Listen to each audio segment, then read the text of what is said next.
Et bonjour, je suis Genève Faustin Kikapa et risque de vous retrouver dans ce tutoriel dont nous allons parler de la nomenclature. Quand nous insérons les outils de contrôle dans un formulaire, ça demande que ça soit renommé. Alors, comment renommer les outils de contrôle insérés dans un formulaire? C'est parti.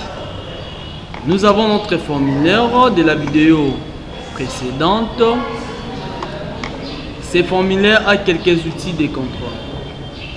Vous allez remarquer avec moi un outil de contrôle, plutôt un JFrame que vous voyez, soit une classe, a toujours deux parties.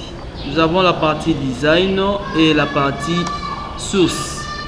Regardez ici à droite au coin, la partie design et la partie source. Qu'est-ce qu'il faut savoir concernant la nomenclature des outils de contrôle? Concernant la nomenclature des outils de contrôle, il faut savoir ceci. Un outil de contrôle, je prends par exemple ça. Prenons par exemple le bouton, a des facettes. On donne un nom qui sera visible dans le design, dans la partie utilisateur, ici. Et il a aussi un nom qui sera visible dans la partie source. Regardez, quand je double-clique sur le bouton, remarquez, c'est ça. Ici, on a écrit enregistrer, mais vous allez remarquer ici, son nom c'est JBouton 1. Son nom c'est JBouton 1.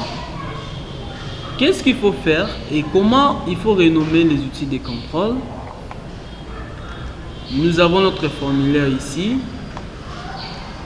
J'ai le premier outil de contrôle ici. Nous avons le text field. Pour donner un nom qui sera visible dans la partie source, c'est-à-dire la partie code, vu qu'il y aura plusieurs lignes de code, quand vous renommez les outils de contrôle, ça facilite la programmation. Vous ne pouvez pas vous perdre, donc ça va vous aider dans la programmation. Il est à noter que pour donner un nom visible, un nom à un outil de contrôle, il faut utiliser le préfixe, les trois lettres de cet outil de contrôle suivi de son nom. C'est-à-dire quoi? Je prends par exemple l'outil de contrôle text field. Et le text field ici appartient au code département. Si je vais renommer ça, qu'est-ce que je fais? Je vais juste clic droit. Si je vais donner un nom qui sera visible à l'utilisateur, je clique sur Edit. Quand je clique ici, c'est un nom qui sera visible à l'utilisateur. Mais moi, je n'ai pas besoin de ça. J'ai besoin de donner un nom qui sera visible dans la partie code. Toujours même procédure. Je vais utiliser change variable name. Je clique sur change variable name. Vous allez voir, par défaut, c'est JText field. Je vais utiliser le préfixe de cet outil de contrôle. Comme c'est un text box, soit un text field, je vais utiliser seulement les trois lettres. J'écris TXT suivi du nom de cet outil de contrôle. J'écris par exemple code-département. Voilà. Je valide. Je fais encore la même opération ici. J'écris TXT libellé. Valide parce que ce sont les text fields. Pour renommer un bouton, je viens encore ici. Ça, ce sont des boutons. Qu'est-ce que j'ai écrit? Je vais utiliser toujours le préfixe. Bouton, je fais clic droit, change variable, j'écris BTN. Par exemple, ça signifie bouton. Et j'ajoute le nom enregistré. BTN enregistré. De l'autre côté, je fais toujours la même opération.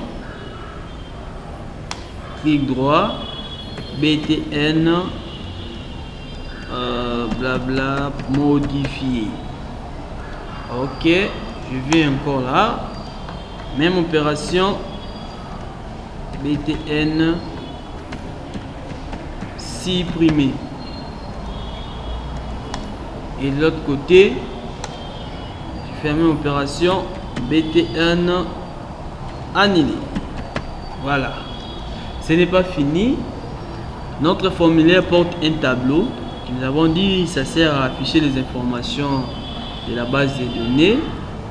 Qu'est-ce que je vais faire? Je vais maintenant renommer les tableaux. Même procédé toujours. Je vais renommer les tableaux. Change variable name. Comme c'est les tableaux, j'écris TBL. Qu'est-ce que ça signifie tableau? C'est quel tableau? Département.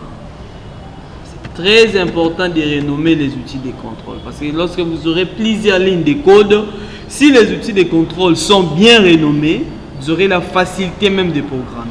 Donc je fais TBL département, je valide. Observez, quand je clique sur modifier, regardez, ça m'affiche BTN modifié. Je suis là, quand je clique sur supprimer, j'ai le nom du code BTN supprimé, ainsi que annulé. J'ai aussi le nom du code BTN annulé.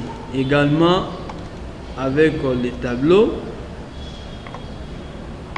quand je clique là, j'ai encore le nom du tableau TBL département. Voilà, c'est comme ça qu'il faut faire pour renommer les outils de contrôle dans votre... On peut même renommer aussi les panels. Mon panel est là. Je peux écrire PNL.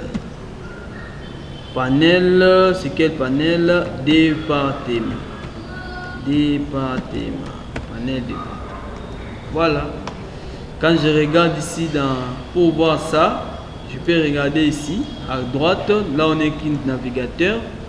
Tu vois, tout ce que j'ai renommé sont là. Les outils de contrôle que j'ai renommés ainsi que les tableaux sont là aussi.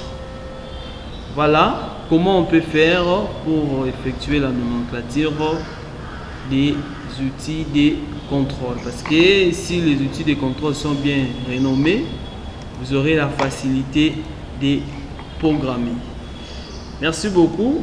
On se retrouve à la prochaine.